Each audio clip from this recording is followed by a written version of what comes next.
아브라함 링컨이 한 극장에서 괴한이 쏜 총탄을 맞고 숨질 때 그의 호주머니에는 소박한 세 가지 유품이 남아 있었습니다. 그가 남긴 유품은 의외로 소박한 물건들이었는데 어떤 것이었냐면은 손수건 한 장, 그의 호주머니에 손수건 한 장이 들어 있었다는 겁니다. 그리고 어떤 사람이 선물로 준 호주머니 칼이 호주머니에 있었고, 그리고 또 그의 호주머니에 뜻밖의 물건이 있었는데 그것이 뭐냐면 한 신문사에서 쓴 신문의 사설이 그 사설 조각, 오려낸 그 신문의 사설 조각이 구겨진 채 그의 주머니에 있었는데 이 링컨이 그것을 얼마나 읽었는지 그것이 너덜너덜해질 정도로 그렇게 낡고 구겨진 신문 조각 하나가 그의 호주머니에 남아 있어서 지금도 링컨 박물관에 가면 유품으로 남아 있습니다. 그런데 그 신문 사설은 어떤 내용이냐면 링컨의 정치 활동, 그것을 지지하는, 링컨을 훌륭한 정치인으로서 호평한 그런 신문 사설이었어요. 링컨은 위대한 정치인이다. 그는 자유와 인권을 위해서 싸우는 하나님의 전사다. 불굴의 투사다.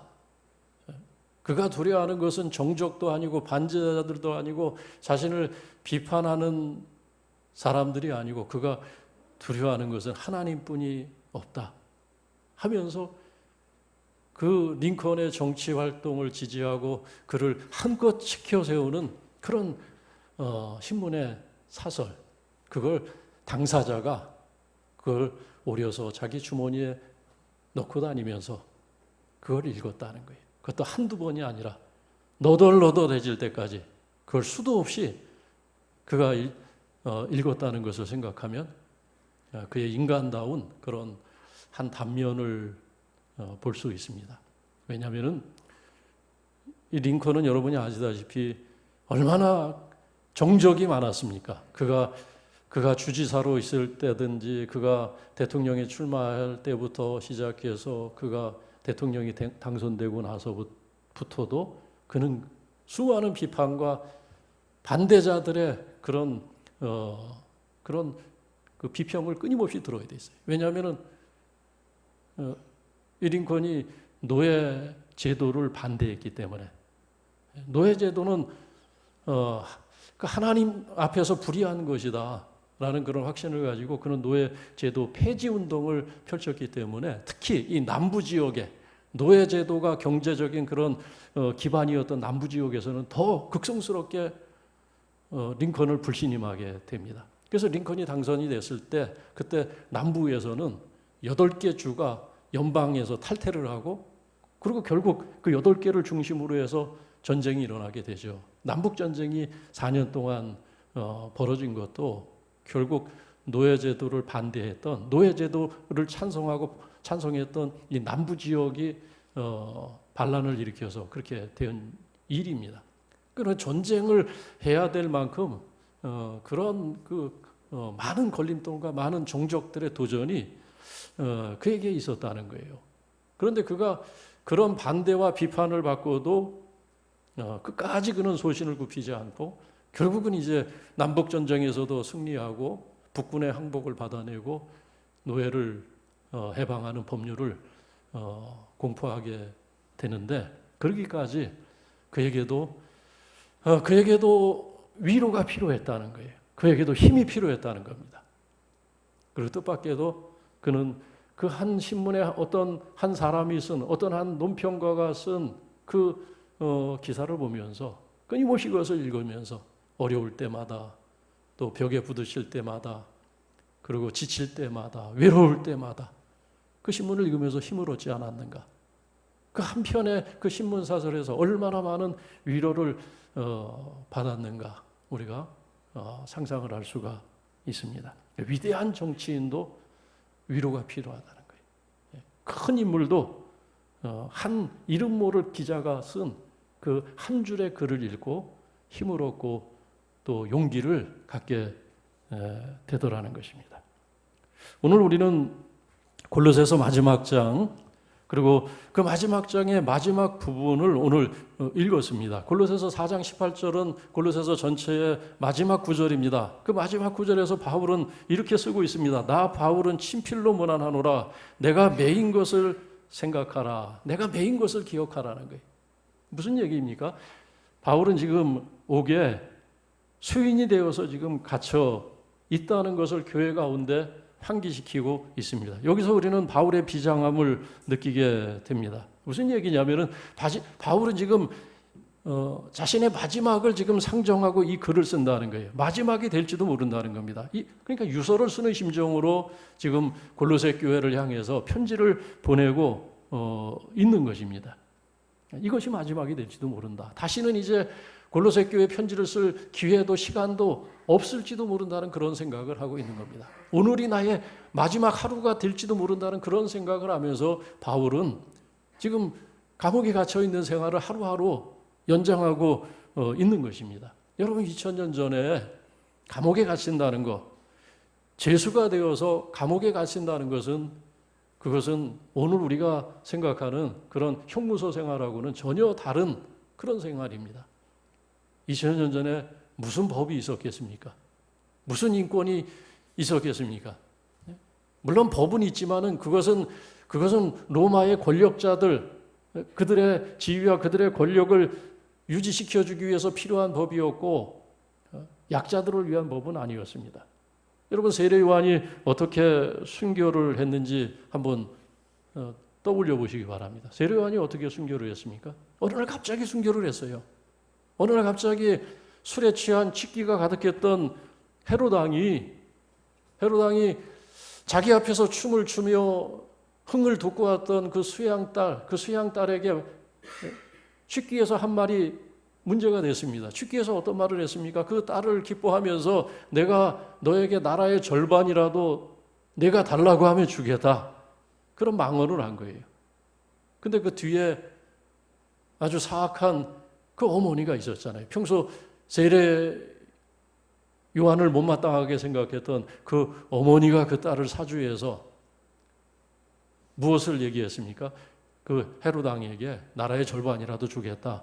그렇게 떠벌리는 그 헤로당에게 세례 요한의 목을 달라는 그런 말을 한 겁니다. 이 헤로당이 그 즉시 어떻게 했습니까?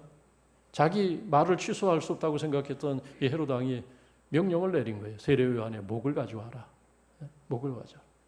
세례 요한이 갑자기 그날 순교를 하게 됩니다. 그런 시대였어요. 그런 시대.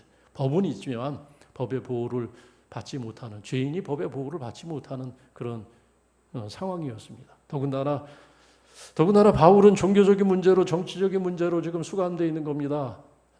시민들을 선동한다는 그런 제목으로 수감되어 있기 때문에 이 문제는 로마에서부터 지배자들로부터 아주 엄중하게 다스려지는 죄목이었던 겁니다. 언제 사형에 처해질지 모르는 것입니다. 그런 심각한 상황에서 바울이 지금 이 편지를 쓰고 있더라라는 겁니다. 그런 의미에서 내가 매인 것을 너희가 기억하라. 그러니까 내가 이것을 지금 마지막으로 너희에게 보낸다는 거예요. 그러니 이 말씀을 하나님께 받아 적은 이 말씀을 너희가 경히 듣지 말고 너희가 진중하게 마음에 담으라는 겁니다. 이 말씀을 내가 너희들에게 또 쓸 수가 없는 그런 상황이다. 그러므로 하나님 말씀 앞에 너희가 귀를 기울이고 그 말씀을 따르라는 그런 비장한 그런 부탁이라고 할 수 있습니다. 그런데 바울이 자신의 마지막을 생각하면서 그때 바울이 호명하는 사람들이 있습니다. 바울이 호명하는 사람들의 이름이 오늘 본문에 나오는데 어떤 사람들입니까? 아리스다고, 마가, 유스도, 그리고 그리스도의 예수의 종으로 소개된 에바브라, 그리고 사랑받는 누가, 의사 누가, 그리고 데마. 이들의 이름을 하나하나 소개하고 있습니다. 사실 바울이 사람들을 떠올리려면은 바울의 마음속에 기억나는 사람들이 얼마나 많이 있겠습니까? 바울이 알았던 사람들이 오늘 여기에 나오는 이 6명뿐이었겠습니까? 수많은 사람들은 바울을 알고 있었어요. 수많은 사람들을 만났습니다. 3차의 전도 여행을 하면서 많은 교회를 세웠고 많은 지역에 가서 많은 사람들과 부딪히면서 상대하면서 오늘 여기까지 왔습니다. 그 많은 사람들 가운데는 바울에게 힘이 되었던 사람도 있었을 것이고 바울에게 도움이 되었던 사람도 있었을 것이고 그리고 또 반대로 바울을 반대하고 비판하고 그리고 바울을 비난했던 바울의 사역에 걸림돌이 되었던 그런 사람들이 적지 않았습니다. 오히려 바울에게 도움을 주었던 사람보다 바울을 의심하고 의혹의 눈빛을 보내고 바울을 끊임없이 비판했던 사람들이 더 많았을 것 같아요.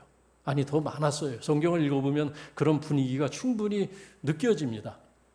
적대적인 분위기가 이 바울에 의해서 쓰여진 서신에 스며 있어요. 바울이 그걸 구체적으로 얘기를 하지는 않지만 언뜻 그런 것이 드러날 때가 있습니다.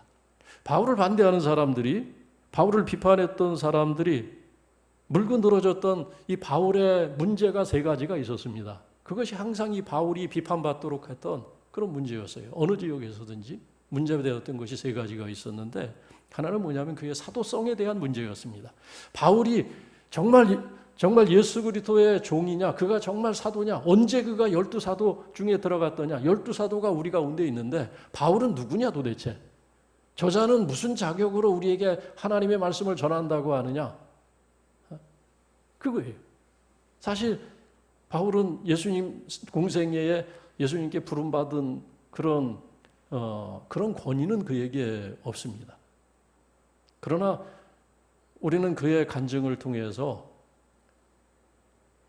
그리고 그를 아는 사람들의 증언을 통해서 그가 다메섹 도상에서 부활하신 주님의 음성을 듣고 사명을 받았다는 것, 그것을 우리는 알게 됩니다.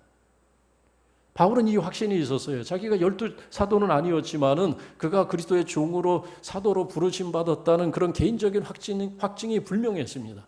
그래서 그가 자신에 의해서 기록된 성경을 로마서서부터 그 13권의 서신을 기록할 때 항상 1장 1절에서는 항상 고정적으로 그것을 밝힙니다.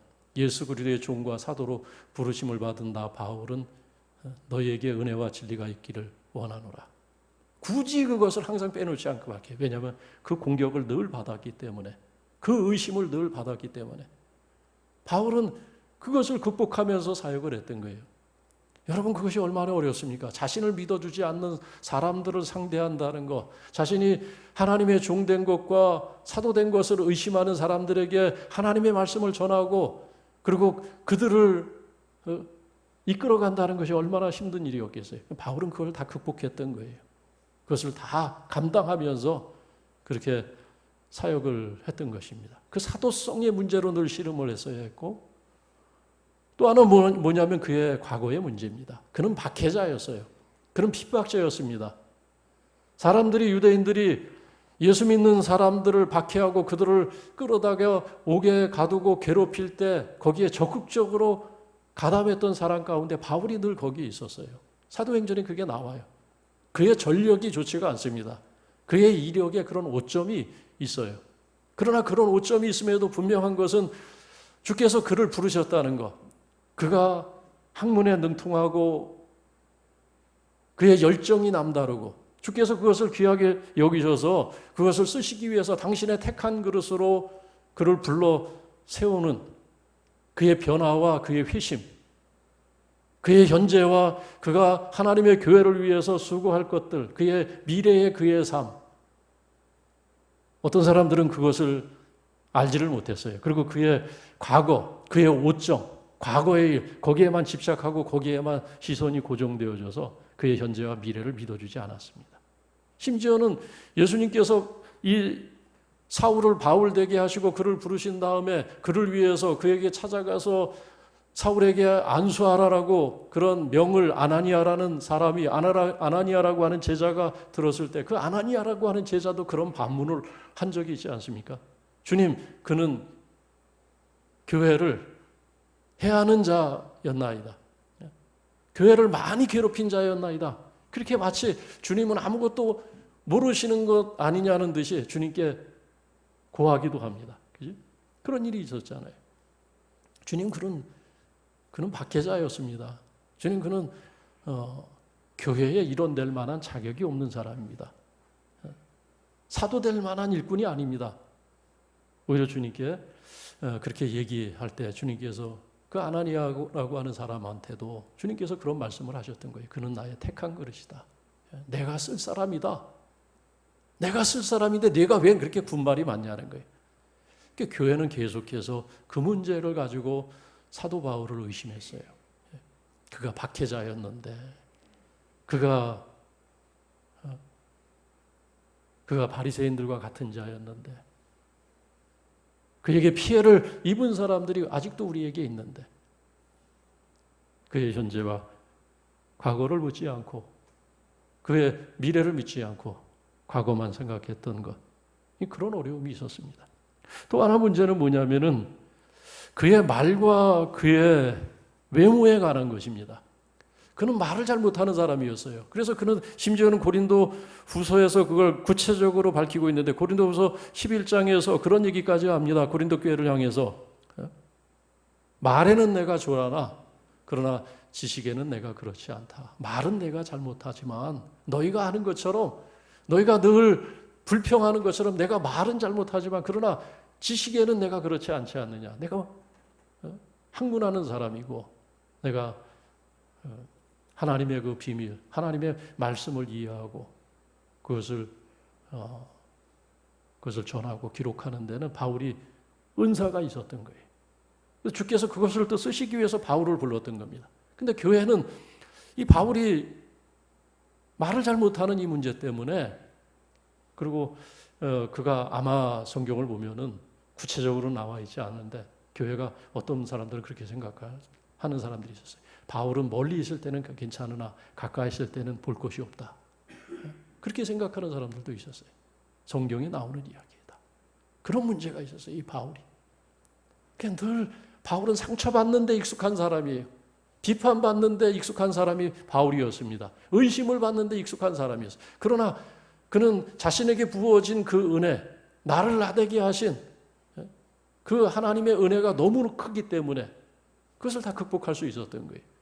그리고 그 은혜가 너무 컸기 때문이고 그런 많은 바울을 의심하고 비난하는 사람들 중에 그러나 그 중에 다 그런 것이 아니라 바울을 지지하고 바울이 주님의 부르심 받은 것, 그가 부활하신 주님을 만난 것, 그래서 그의 마음의 변화가 된 것, 그가 예수를 믿고 구원을 받고 사도로 세우심을 받은 것, 그를 향하신 하나님의 뜻, 그것을 바울처럼 똑같이 믿고 신뢰하면서 바울을 도왔던 사람들이 있었다는 거예요.